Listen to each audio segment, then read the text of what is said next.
एक मैच था ज़ल्मी का और कोयटा ग्लैडिएटर्स का, उसमें एक we witnessed a bit of a scuffle between the two players. मतलब ऑब्वियसली पाकिस्तानी प्लेयर्स हैं दोनों, लेकिन ऑब्वियसली ऑपोजिट टीम्स में खेल रहे थे।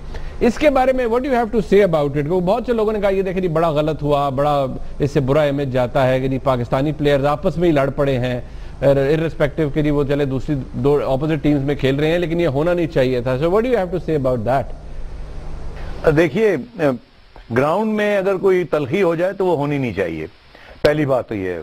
मगर अगर हो जाती है तो ये कोई ये स्पेशल चीज कोई नहीं है, कोई एक्स्ट्राऑर्डिनरी इवेंट नहीं है।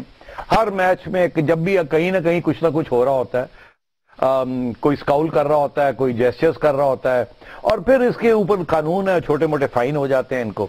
मगर मैंने जब ये देखा, मैंने कहा तोड़ी वो मुंह से कुछ बात निकल गई, मैंने कहा एक ही कर दे पहले। मगर फिर मैंने ये सोचा कि ये देखे कितना जज्बा है। दो पाकिस्तानी और दोनों हमारे नेशनल टीम के प्लेयर्स इतने कमिटेड हैं to their own batting and bowling and to their own side कि वो मतलब इतने जज्बाती हो गए हैं। इससे शो होता है कितनी कंपटीशन है, कितनी फाइटिंग स्पिरिट है इनमें दोनों में।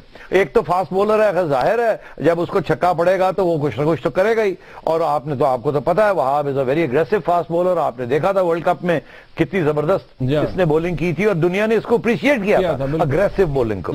और अगर अहमद शहजाद ने एक छक्का लगा दिया तो वाह वाह, दिल खुश किया, और वो भी वहाब को। और उसके बाद अगर अहमद शहजाद ने कोई कह दिया या कुछ कर दिया और वहाब ने वापस कुछ कर दिया, नहीं कहना चाहिए था, मगर अगर हो गया तो कोई इतनी बड़ी बात नहीं है।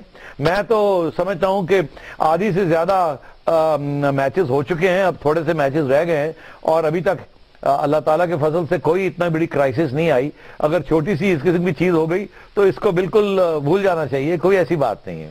ओके, चलिए।